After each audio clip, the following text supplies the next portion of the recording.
திமுக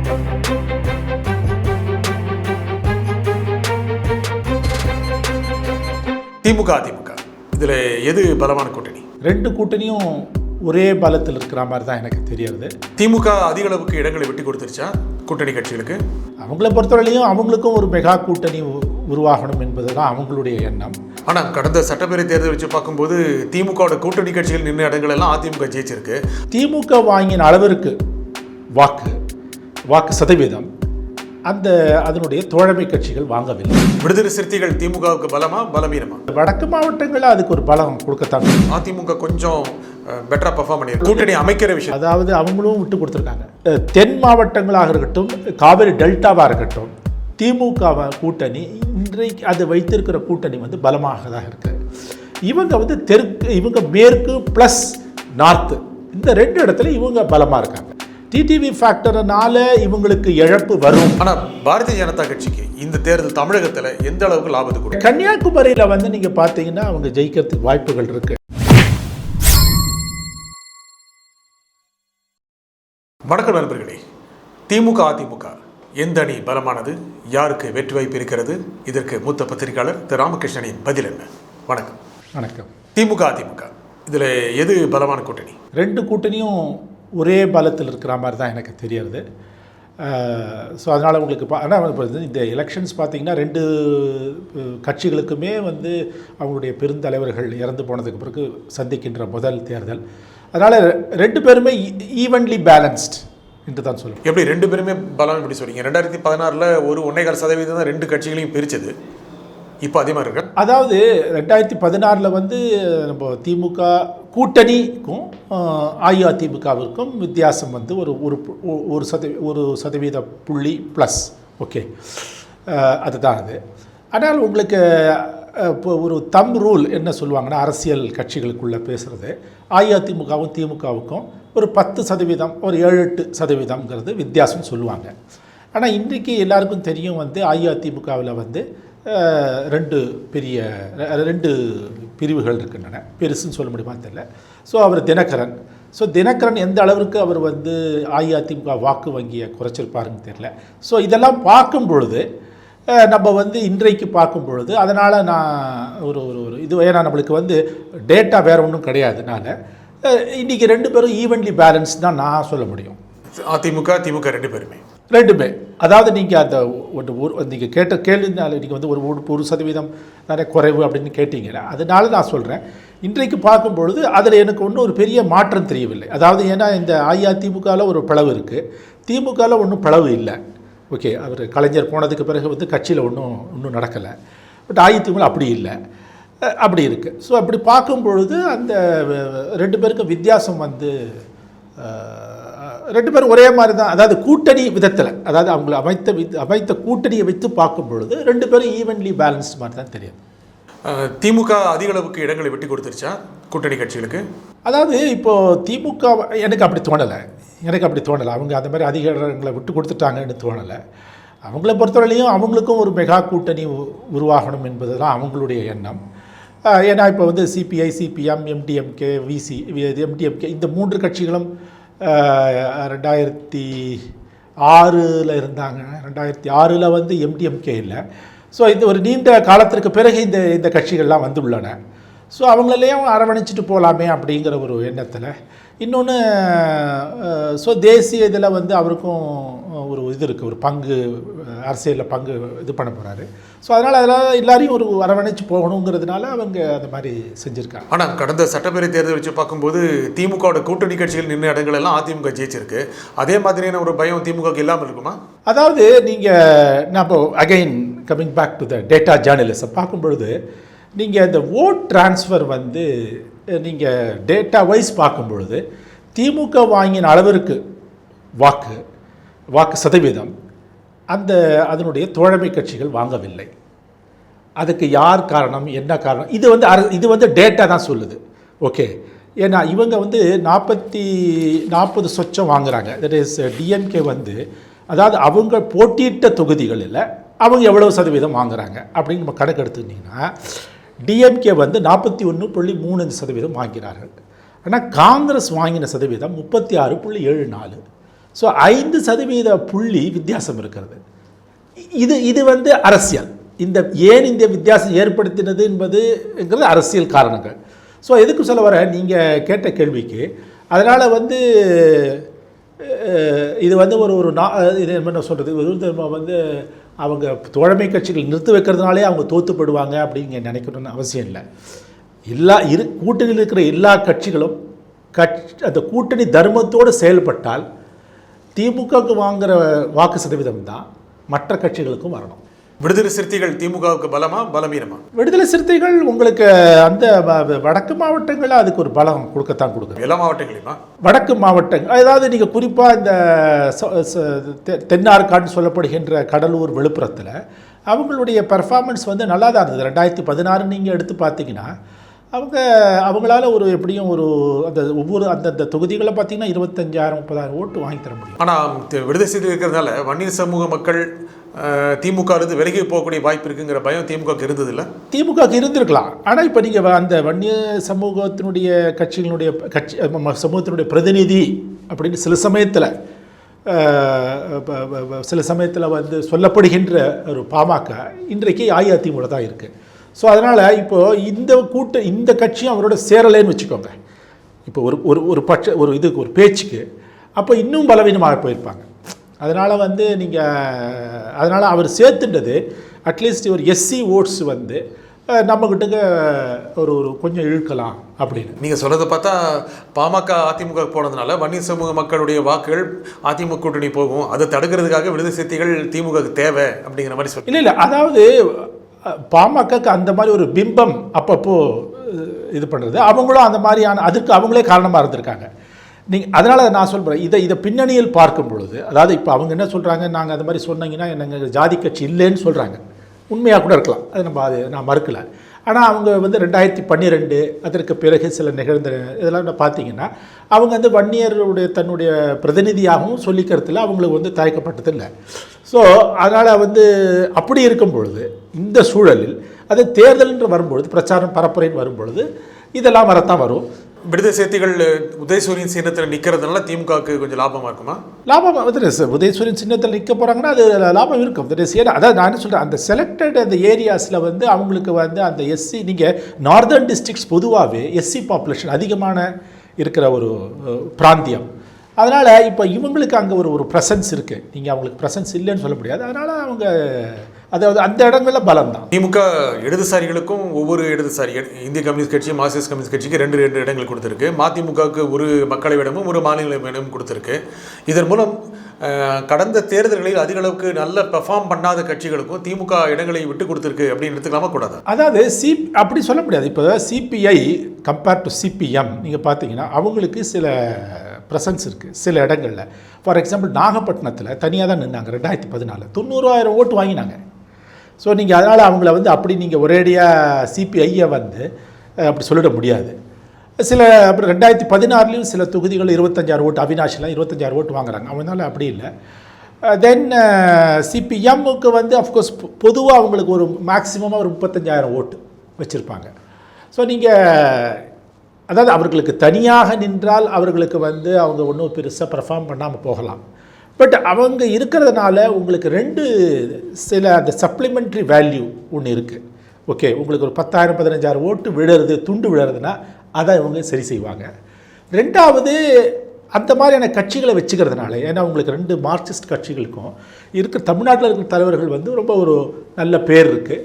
so அவங்களுக்கு ஒரு மரியாதை கூடுறது இல்லையா? அதனால் நீங்கள் அது எல்லாத்தையும் பொலிட்டிக்கலாக எல்லாத்தையும், அதாவது எலெக்ஷனில் நின்னால் இவன் எவ்வளோ ஓட்டு வாங்குவான் மட்டும் இல்லை, அதுபடி மற்ற சில விஷயங்களையும் பார்க்க வேண்டியிருக்கு. அதை பார்த்துருக்காது தான் நான் நினைக்கிறேன் ஸ்டாலின். ஆனால் இடதுசாரி கட்சிகளுக்கு 4 இடங்கள் அப்படி கொடுக்க சமயத்தில் திமுக இல்லாத சின்னத்தில் இருக்கின்ற ஏற்கனவே இடதுசாரிகள் தேசிய அளவிலும் சரிஞ்சு போயிருக்காங்க. தமிழ்நாட்டையும் பேரளவுக்கு பர்ஃபார்ம் பண்ணலை கடந்த தேர்தல்களில். அது திமுக ஒரு ரிஸ்க் எடுக்குதுன்னு சொல்லலாமா? ஏன்னா நீங்கள் 2009 எடுத்து பார்த்தீங்கன்னா ஜெயலலிதா வந்து 3+3 கொடுத்தாங்க. ஸோ 6 இடங்கள் கொடுத்தாங்க. இப்போ 4 இடங்கள் தான் கொடுத்துருக்காங்க. ஸோ அதுதான் அங்கே இது இருக்குது. பட் அவங்களுக்கு அதுதான் நான் சொல்கிறேன்ல, இது வந்து நீங்கள் ரிஸ்க் எடுத்திருக்காங்கன்னா ரிஸ்க் எடுத்திருக்காங்க. எலெக்ஷன் டயத்தில் நீங்கள் ரிஸ்க் எடுத்து தான் ஆகணும். அது எடுத்திருக்காரு, ஸ்டாலின் எடுத்திருக்காரு. அதோடு மட்டும் இல்லாமல் அவங்களால சில இடங்களில் அவங்களுக்கு ஒரு வலு சேர்ப்பார்கள். அதுதான் அந்த சப்ளிமெண்ட்ரி வேல்யூவை மனசில் வச்சு எடுத்திருக்காரு அவர். ஸ்டாலின் உறுதி காமிச்சிருக்காரா இல்லை சரண் நினைச்சிருக்காரா அப்படி சொல்ல முடியாது. ஸ்டாலினுடைய ஒரு இது தெரிகிறது, அவருடைய தலைமை இது வந்து இப்போ அதுக்கு ஒரு பக்குவப்பட்டு வருகிறது இப்போ தெரிகிறது. ரொம்ப விட்டு கொடுத்துருக்காரு நினைக்கிறீங்களா? இல்லை, இது வந்து பார்ட் ஆஃப் உங்களுக்கு கோலிஷன் பாலிடிக்ஸ். அதனால் நீங்கள் அவர் விட்டு கொடுத்துட்டாருன்னா நீங்கள் கிவ் அண்ட் டேக் பாலிசி நீங்கள் பண்ணி தான் ஆகணும். அதனால் நீங்கள் வந்து அது I think he has handled this situation all perfect. இந்த கூட்டணி விஷயத்தில் அதிமுக கொஞ்சம் பெட்டராக பெர்ஃபார்ம் பண்ணியிருக்கா? இல்லை, கூட்டணி விஷயத்தில் வந்து நீங்கள் ஒரே ஒரு இப்போ நீங்கள் அது கேட்டதுக்கு பெர்ஃபார்ம் பண்ணியிருக்கா. இது வந்து நம்ம கூட்டணி அமைக்கிற விஷயத்தில் அப்படி சொல்லிட்டு போனோம்னா இப்போது அதாவது அவங்களும் விட்டு கொடுத்துருக்காங்க, யாரும் விட்டு கொடுக்காம ஒன்றும் இல்லை. 7 இடம் பாமக கொடுத்துருக்காங்க. ஏன் கொடுத்தாங்க? அதுக்கப்புறம் வந்து ஏன் கொடுத்தாங்கன்னா அது கொடுக்க வேண்டிய கட்டாயம் இல்லை, கம்பல்ஷன் ஆஃப் கோலிஷன் ஆகிடுது. ரெண்டாவது நீங்கள் வந்து புதிய தமிழகம் வந்து அவங்களுடைய சின்னத்திலே நிற்கிறதுக்கு அவங்க ஒத்துண்டிருக்காங்க. ஸோ எதுக்கு சொல்ல வரேன், அதனால் நீங்கள் வந்து சில இடங்களில் விட்டு கொடுத்து தான் ஆகணும், சில இடத்துல இது சேர்த்து தான் ஆகணும். அதனால் அதாவது நீங்கள் பார்த்தீங்கன்னா 2 பேரும் ஒரு மாதிரி 2 பேரும் ரொம்ப அதாவது அந்த 2 பெருந்தலைவர்கள் போனதுக்கு பிறகு எப்படி கையாள்வார்கள் என்று நாம் நடத்திட்டு இருக்கும் பொழுது ஐ திங்க் ரொம்ப ஒரு பக்குவமோடு தான் அவங்க செயல்பட்டு வருகிறாங்க. நீங்கள் பக்குவம் ரொம்ப மேலான வார்த்தை சொல்றீங்க. வேறு வழி இல்லாமல் 2 பேருமே கொஞ்சம் விட்டு கொடுத்துருக்காங்க அப்படின்னு எடுத்துக்கலாமா கூடாது? ரைட், அது உங்களுடைய விருப்பம். அதாவது ஆனால் வந்து நீங்கள் அந்த பொசிஷனில் இருந்தாலும் அதான் செய்ய முடியும். செஞ்சுருப்போம் நம்ம இப்போ எனக்கு அலைஸே வேண்டாம் அப்படின்னு ஜெயலலிதா முடிவு பண்ணாங்க, அவங்க செய்ய முடியும். ஆனால் அது கூட ஜெயலலிதா கூட 2014 தான் செஞ்சாங்க. 1989 செய்யல, 91 செய்யல, 96 செய்யல. ஸோ ஒவ்வொருத்தருக்கும் ஒரு காலகட்டம் வந்திருக்கு. அதனால் நம்ம அதை வச்சு பார்க்கக்கூடாது. இன்றைக்கு இருக்கிற சூழ்நிலையில் அவங்க எந்த மாதிரி சூழ்நிலை இப்போ செயல்படுறாங்கன்னு பார்க்கணும். அதில் பார்க்கும்பொழுது 2 பேருமே நல்லா தான். அது எனக்கு அதை வந்து பெரிய குத்தம் சொல்கிற மாதிரி குறை சொல்கிற மாதிரி எனக்கு ஒன்றும் தெரியல. அதிமுகவோட கூட்டணி, அதிமுக யாரை கூட்டணியாக சேர்த்துக்கொண்டது, முக்கியமாக பாமக. அதிமுக கூட்டணி இதை வைத்து பார்க்கும் பொழுது பலமாக இருக்கா காங்கிரஸ் திமுக கூட்டணியோட ஒப்பிடும்போது? அதாவது அஇஅதிமுகவினுடைய பலம் வந்து பெரும்பாலும் வடக்கு மற்றும் மேற்கு மாவட்டங்களில் தான் அவங்களுக்கு கூட்டணியினுடைய பலம் இருக்குது. பாஜகவுக்கும் சில இடத்துல இருக்கலாம். பாஜக அந்த அழிந்த வருட ஆட்சிக்கு பிறகு இப்போ இதுக்கு பிறகு அவங்க வந்து இப்போ 6000 கொடுத்துருக்காரு, அதுக்கப்புறம் வந்து 10%. இதனால் ஏதாவது அவங்களுக்கு பலு சேர்ப்பார்களா என்று தெரியவில்லை. அது நம்ம என்பதை பார்த்து தான் செய்யணும். அதனால் பாஜகவுக்கும் சில இடங்களில் தெற்கில் சில இடங்களில் இருக்குது பாக்கெட்ஸ். பட் அதெல்லாம் வந்து பெரிய எந்த அளவுக்கு வித்தியாசப்பட செய்யும்னு எனக்கு தெரியல. அதனால் நான் திருப்பி சொல்கிறது, தென் மாவட்டங்களாக இருக்கட்டும், காவிரி டெல்டாவாக இருக்கட்டும், திமுக கூட்டணி இன்றைக்கு அது வைத்திருக்கிற கூட்டணி வந்து பலமாக தான் இருக்குது. இவங்க வந்து இவங்க மேற்கு ப்ளஸ் நார்த்து, இந்த 2 இடத்துல இவங்க பலமாக இருக்காங்க. அதிமுக மேற்கு மாவட்டங்களிலும் வட மாவட்டங்களிலும் பலமாக இருக்குன்னு சொல்லி பலமாக இருக்குது. பொதுவாக 2016 அதிமுக மேற்கு மாவட்டம் நல்லா பர்ஃபார்ம் பண்ணாங்க, வட மாவட்டங்களில் திமுக நல்லா பர்ஃபார்ம் பண்ணாங்க. ஆனால் நீங்கள் இப்போ சொல்கிறீங்க அதிமுக மேற்கு ப்ளஸ் வடக்கு மாவட்டங்களில் நல்லா. கரெக்ட். ஏன்னா வந்து பாமக அவங்களோட வந்திருக்கு. ஒரு முக்கியமான காரணம் தேமுதிகக்கும் வடக்கு மாவட்டங்களில் குறிப்பாக இந்த தென்னார்காடு இதில் பார்த்தீங்கன்னா கடலூரில் அவங்க வந்து 2016 இது எடுத்து பார்த்தோம்னா அவங்க 90,000 ஓட்டு வாங்கியிருக்காங்க கடலூர் மாவட்டம். ஸோ அதனால் அவங்களுக்கும் ஒரு இது இருக்குது பர்ஃபார்மன்ஸு. ஸோ அதனால் இது வந்து சேர்றது. ஸோ ஆனால் பட் இருந்தாலும் பை அண்ட் லார்ஜ் வந்து இவங்களுக்கு வந்து இந்த பாமக சேர்ந்ததுனால ஒரு வலு சேர்க்கிறது. அந்த தருமபுரியில் அவங்களுக்கு வலு சேர்க்கிறது. பட் அஃப்கோர்ஸ் வெஸ்டர்ன் டிஸ்ட்ரிக்டில் பொதுவாக ஏடிஎம்கே இஸ் ஸ்ட்ராங். திமுக இந்த சமயத்தில் கொங்கு நாடு மக்கள் தேசிய கட்சி ஈஸ்வரெல்லாம் சேர்த்துருக்காங்க. அதனால் மேற்கு மாவட்டங்கள் ஒரு மிகப்பெரிய அளவுக்கான சாதகம் இருக்காது. அவருடைய இதிலே நீங்கள் 3 பிரிவாக போயிட்டாங்க. அப்புறம் ஈஸ்வரன் அவர் ஒன்றும் லாஸ்ட் டைம் கூட ஒன்றும் பெருசாக பர்ஃபார்ம் பண்ணலை. 2016 அசம்பிளி எலெக்ஷன்ஸில் கூட பெருசாக பர்ஃபார்ம் பண்ணலை. அதனால் இப்போ அவருக்கு பலு எவ்வளவு இருக்குங்கிறது வந்து எனக்கு திமுகவினுடைய பலுவில் தான் அவர் சேர முடியுமே தவிர வண்ணாத ஒரு 10-15 துண்டு கிண்டு விழுந்தால் அவர் சேர்ப்பாரே தவிர மற்றபடி 2016 தேர்தலில் கூட ஜெயிக்க முடியலையே. மேற்கு மாவட்டங்களில் அதிமுக பலமாக இருக்குன்னு சொல்கிறீங்க. அங்கே கோவை திருப்பூர் இடங்களில் பாஜகவுக்கும் கணிசமான இருக்கு. ஆகையால இந்த அணி நீங்கள் சொன்ன மாதிரி மேற்கு மாவட்டங்களில் அதிமுக பலமாக இருக்கும். எஸ். ஆனால் நீங்கள் தென் மாவட்டங்களில் நீங்கள் அதிமுகவுக்கு ஒரு எட்ஜி கொடுக்கல. அதாவது இப்போ நான் என்ன பார்க்குறேன்னா நீங்கள் வந்து இப்போ டிடிவி ஃபேக்டர் நம்ம மனசில் வச்சுக்கணும். டிடிவி ஃபேக்டர்னால இவங்களுக்கு இழப்பு வரும் அப்படின்னு நான் கணக்கு எடுத்துக்கிறேன். நீங்கள் ஒரு ஒப்பீனியன் போல்ஸ் வந்து ஒரு ப்ரைவேட் சேனல் எடுத்து பார்த்தாங்க. 2 ஒப்பீனியன் போல்லையும் அவங்க 10% மாதிரி ஏதோ ஒன்று தோராயமாக 9% ஏதோ கொடுக்குறாங்க. நான் 10ன்னு வச்சுக்கிறேன். ஓகே, நான் என்ன பண்ணுறேன், இந்த 10% கம்ப்ளீட்டாக கழிக்கிறேன். கழித்து பார்த்தா இந்த சப்போர்ட் அலைஸ்னால் வரக்கூடிய சப்போர்ட் இருக்குது பாருங்கள், அது வந்து அங்கங்கே அவங்களுக்கு வந்து சமாளிக்க வைக்கிறது. ஆனால் அந்த 10% சப்போர்ட்டு அவங்களுக்கு வந்து வேறு எங்கேயும் கிடைக்கிறது இல்லை. காவேரி டெல்டாலாம் கிடைக்கல, சென்ட்ரலில் சதர்ன் டிஸ்ட்ரிக்ஸில் கிடைக்கல. ஸோ அதனால் டிடிவி ஃபேக்டரு நம்ம ஏடிஎம்கேவும் மனசில் வச்சுக்கணும். ஸோ அந்த அலைஸினுடைய சப்போர்ட்டு ரொம்ப இல்லாதனால டிஎம்கேக்கு எட்ஜ் வருது. டிடிவியோடைய தாக்கம் திமுகவுக்கு சாதகமாக அமையுமா? சாதகமாக என்னோட பொறுத்தவரையும் தென் மாவட்டங்களில் இவருக்கு திமுகவுக்கு சாதகமாக அமையும். டிடிவி அதிமுக தான் ஓட்டு எடுப்பாரா? அதாவது அதிமுக மட்டும் ஓட்டு எடுக்க மாட்டார் அவர். வந்து ஈவன் ஏன்னா ஆன்டி பிஜேபி லைன் ரொம்ப ஸ்ட்ராங்காக எடுக்கிறதுனால பாஜக அதாவது திமுகவுக்கு வர ஓட்டையும் பிரிக்கக்கூடியதுக்கு வாய்ப்புகள் உள்ளன. ஆனால் மக்கள் தேர்தல் சமயத்தில் அதை நம்புவாங்களா? யார் பாஜகவை தோற்கடிக்கக்கூடியவர் அப்படின்னு அதிமுக எதிராக இருக்கிற திமுக பார்ப்பாங்களா, டிடிவி பார்ப்பாங்களா? அதாவது அந்த பொதுவாக திமுகவை தான் பார்ப்பாங்க. 10ல் வந்து ஒரு 7 பேரோ 6 பேரோ 8 பேரோ பார்ப்பாங்க. ஆனால் உங்களுக்கு வந்து இந்த ஃபஸ்ட் பாஸ் போஸ்ட் சிஸ்டமில் நீங்கள் வந்து க்ளோஸ் இப்போ 3 கார்னர் கான்டெஸ்ட் க்ளோஸாக இருக்குதுன்னு வச்சுக்கோங்களேன். அப்போது அது ஏடிஎம்கே தன்னுடைய வலிமையினால் ஒரு ஓட்டை வாங்கிறது, எக்ஸ் நம்பர் ஆஃப் ஓட்ஸ் வாங்கிட்டாங்கன்னா இவருக்கு வந்து டிஎம்கேக்கு வர ஓட்டு ஒரு 2-3% குறைச்சா கூட அந்த 2-3% ஜெயிச்சிடலாமே. திமுக ஜெயிக்க வாய்ப்பு இல்லை அது எதுக்கு சொல்ல வர இல்லை திமுக ஜெயிக்கிறதுக்கு பொதுவாக ஜெயிக்கிறதுக்கு வாய்ப்பு இருக்குது. ஆனால் நீங்கள் ஆன்டி பிஜேபி லைன் இவர் டிடிவி எடுக்கிறதுனால திமுக வர ஓட்டை 2-3% குறைச்சிடலான்னு வச்சுக்கோங்க சில தொகுதிகளில். அப்போ ஏடிஎம்கே ஜெயிச்சிடும். ஸோ அப்படி தான் நடந்திருக்கு. நீங்கள் அந்த 3 கார்னர் கான்டெஸ்ட்டில் நிறைய இடத்துல அப்படி தான் ஜெயிச்சிருக்கு. ஸோ அதனால் இவர் இந்த ஆன்டி பிஜேபி லைன் பொதுவாக எடுக்கிறதுனால பொதுவாக இவருக்கு வந்து திமுகவுக்கு பெரிய பாதகம் வரும்னு நான் சொல்லலை. ஆனால் சில தொகுதிகளில் வரலாம். ஆனால் தினகரன் தொடர்ந்து பாஜக எதிர்ப்பு நிலையை தேர்தல் வரைக்கும் கடைப்பிடிப்பார் நினைக்கிறீங்களா? இப்போதைக்கு ஏன்னா அவருக்கு வந்து இப்போ பார்லிமெண்ட்ரி தேர்தல், அதனால் அவர் வந்து பாஜகவினுடைய ஒரு தன்னை எதிர்ப்பு வாதியாக காட்டுறதுல தான் அவருக்கு. ஏன்னா அவரும் போய் பாஜகவை ஆதரிச்சிட்டாருன்னா தென் இப்போ அவருக்கும் அஇஅதிமுகவுக்கும் வித்தியாசம் இல்லை அப்படிங்கிறது தெரிய வரும். ஸோ அதனால் இவருக்கு ஓட்டு போடுறவங்க வந்து எதுக்குடா இவருக்கு ஓட்டு போனால் நான் அஇஅதிமுக ரெட்டை இலைக்கே ஓட்டு போட போகிறேன் அப்படின்னு போயிடலாம். அதனால் அது அந்த இது இருக்கும் அந்த. ஸோ அதனால் இப்போதைக்கு ஃபார் த டைம் பீயிங் அவர் வந்து ஆன்டி பிஜேபி லைன் எடுக்கிறாரு. ஆனால் இது சீரியஸாக எடுப்பாரா இந்த மக்களவைத் தேர்தல்? அவர் அது என்ன சொல்கிறது, அது $1 மில்லியன் கொஸ்டின். பட் எனியாவும் அவர் வந்து தன்னுடைய நிலையை இது பண்ணணும், எஸ்டாப்ளிஷ் பண்ணணும். அதுக்கு அவர் அதை எடுத்துப்பாருங்க.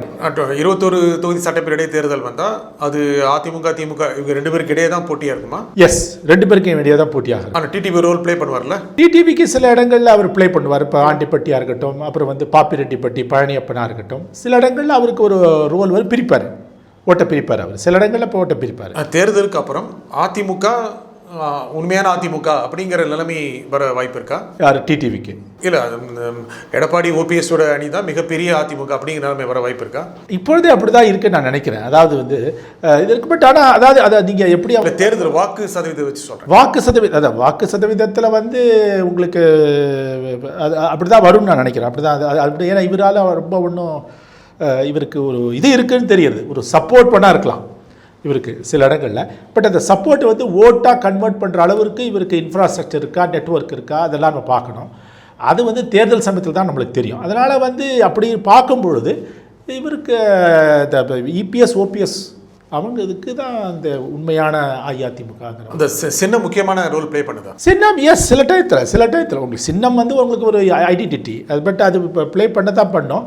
பட் அது மட்டுமே உங்களுக்கு வெற்றியை ஈட்டு தந்துடாது. ஆனால் சாதாரண மக்கள்கிட்ட சின்னம் தானே போய் சேருது. சின்னம் தான் போய் சேருது, சந்தேகம் இல்லாமல். பட் சின்னம் இல்லாமலேயும் மக்கள் வந்து வாக்களி சின்னம் இல்லாத ஃபார் எக்ஸாம்பிள் 89 வந்து சேவல் இது டெப்பரா கொடுத்தாங்க, அதெல்லாம் இருக்குது. அதே மாதிரி இந்திரா காந்திக்கு ஹேண்டு சிம்பிள் வந்துச்சு, அது ஜெயிச்ச எலெக்ஷனே ஜெயிச்சாங்களே.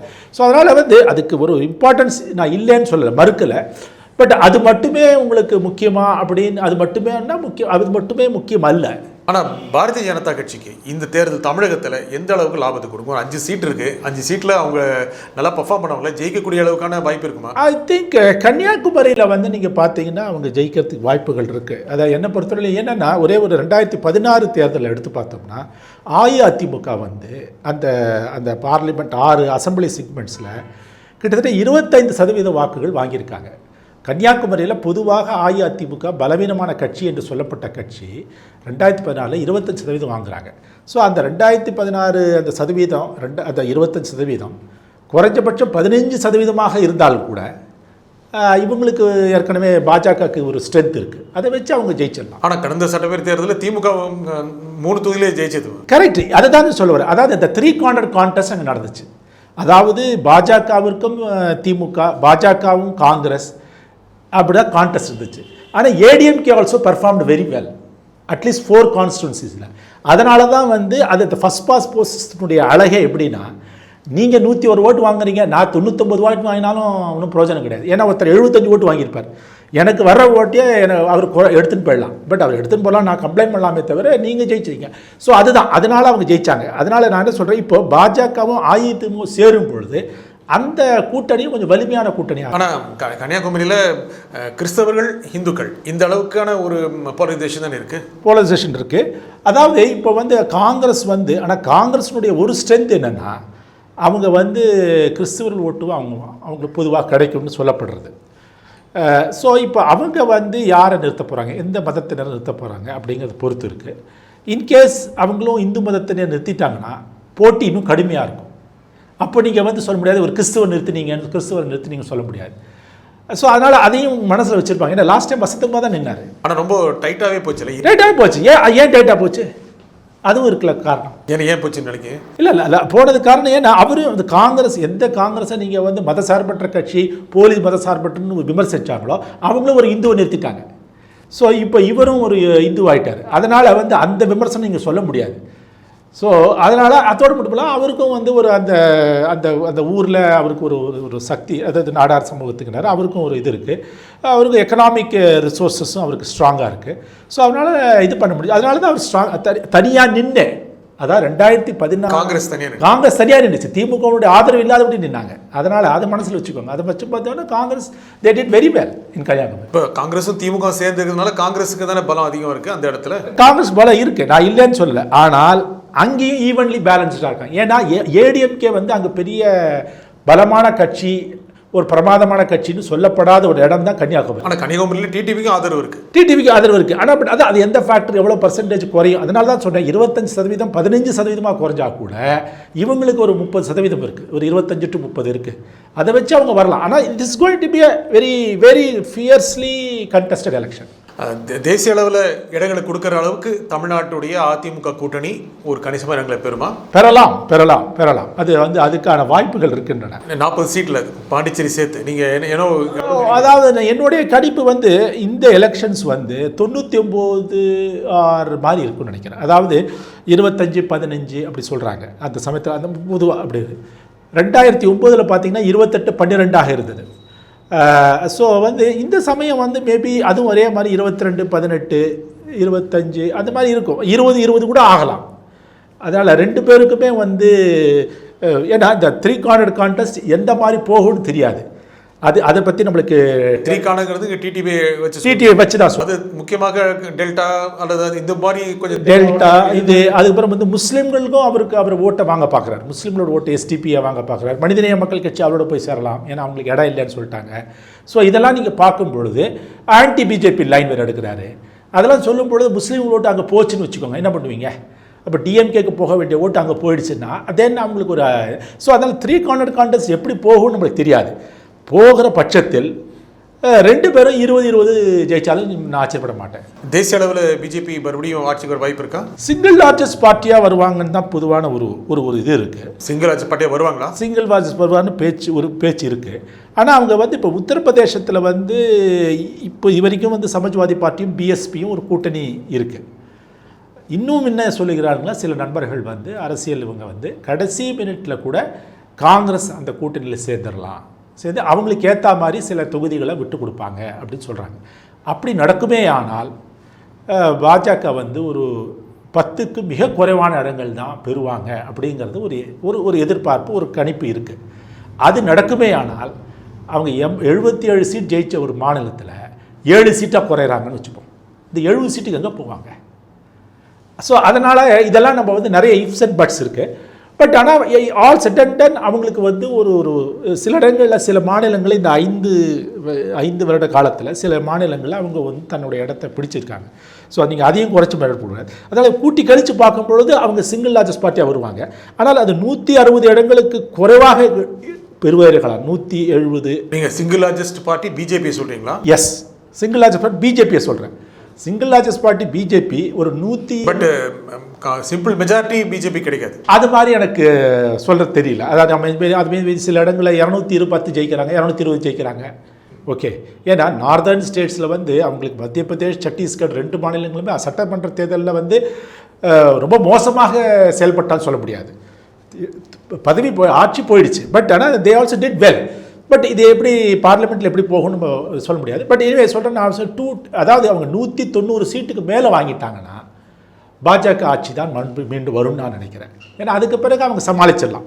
பட் அது 160 கீழே போகுதுன்னு வச்சுக்கோங்க, அப்போது அவங்க ரொம்ப கஷ்டம். ஸோ அந்த உத்தரப்பிரதேசத்தில் எப்படி அமைய போகிறது அப்படிங்கிறத பொறுத்து தான் நம்ம சொல்ல முடியும். அது ஏன்னா நம்ம ஒரே மாநிலத்தில் அவ்வளோ தொகுதி இருக்கிறதுனால நம்ம இப்போதைக்கு ஒன்றும் கணிக்க முடியல. பதிலின பதில் கருத்தை சொன்னதுக்காக ராமகிருஷ்ணன் மிக்க நன்றி. வணக்கம். மீண்டும் ஒரு பதிலின பதில் சந்திப்போம். நன்றி, வணக்கம். உங்களுக்கு இந்த வீடியோ பிடிச்சிருந்தா லைக் பண்ணுங்க, ஷேர் பண்ணுங்க, கமெண்ட் பண்ணுங்க. இந்த எம் தமிழ் சேனலை சப்ஸ்கிரைப் பண்ணுங்க. மறக்காம பெல் சிம்பலை கிளிக் பண்ணுங்க.